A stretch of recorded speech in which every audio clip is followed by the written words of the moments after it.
और अब बात रिजर्व सीटों की लड़ाई माया की बूथ वाली चढ़ाई की, क्योंकि कल मायावती ने कई मोर्चों पर अपने विरोधियों पर निशाना साधा। मायावती ने सबसे तीखा तीर अयोध्या के मोर्चे पर भाजपा पर किया, वहीं अपने बूथ अध्यक्षों को एक हफ्ते में अपनी रफ्तार बढ़ाने का अल्टीमेटम दे दिया। लेकिन मायावती के लिए टेंशन उन आरक्षित सीटों ने बढ़ा दी है जहां कभी बसपा का कब्जा हुआ करता था, लेकिन अब तस्वीर बदली हुई दिखाई देती है। ये रिपोर्ट देखिए।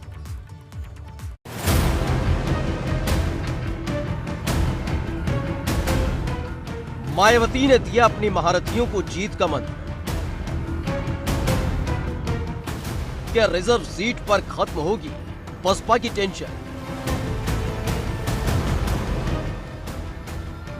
यूपी के चुनावी समर में भाजपा ने अपने बड़े बड़े योद्धाओं को मैदान में उतार दिया है। वहीं अखिलेश यादव विजय रथ लेकर यूपी का चप्पा चप्पा नाप रहे हैं, लेकिन इन सब के बीच मायावती का हाथी थोड़ा सुस्त नजर आ रहा है। लेकिन अब मायावती ने हाथी में चाबी भरते हुए अपने सभी पदाधिकारियों और यूपी के अपने हर जिले के बूथ अध्यक्षों को अपनी रफ्तार तेज करने के लिए एक हफ्ते का वक्त दिया।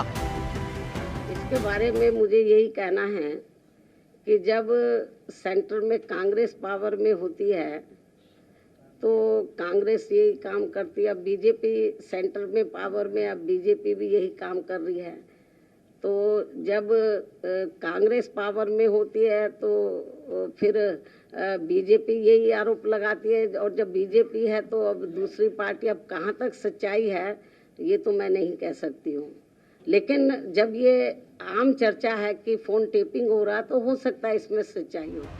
जहां मायावती ने अपने बूथ अध्यक्षों को नसीहत दी, वहीं जनता को धर्म के नाम पर हो रही पॉलिटिक्स से बचने की सलाह दी। मायावती का इशारा भाजपा और सपा पर था।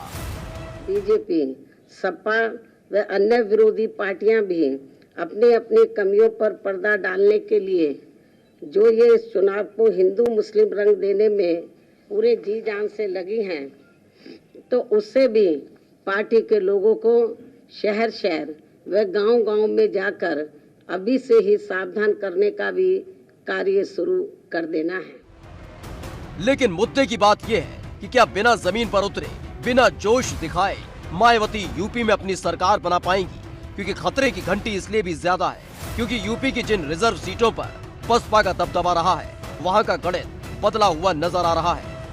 आपको बता दें कि यूपी में 86 आरक्षित सीटें हैं, जिसमें से 84 सीटों पर दलित समुदाय को रिजर्वेशन है, जबकि 2 सीटें आदिवासी समुदायों के लिए आरक्षित हैं। आमतौर पर बसपा की इन सीटों पर मजबूत दावेदारी मानी जाती रही है, लेकिन भाजपा के उभार के बाद से गणित बदल गया है। 2017 के विधानसभा चुनाव में इन 86 सीटों में से 70 पर भाजपा जीती थी, जबकि 5 अन्य सीटें उसकी सहयोगी पार्टी रही।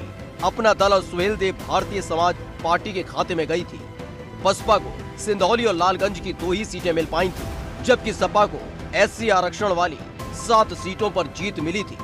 यही वजह है कि बसपा के लिए उसके अपने गढ़ में स्थिति ठीक नजर नहीं आ रही है, क्योंकि जिस दलित वोट के सहारे मायावती यूपी की 4 बार मुख्यमंत्री बनी, उसी दलित वोट में भाजपा ने सेंध लगा दी है। और रही सही कसर इस बार अखिलेश यादव ने छोटे छोटे दलों के साथ हाथ मिलाकर पूरी कर दी है। ऐसे में क्या मायावती चुनाव से ठीक पहले हाथी की चाल बदल पाएंगी? ये बड़ा सवाल है। Bureau report, ABP Ganga.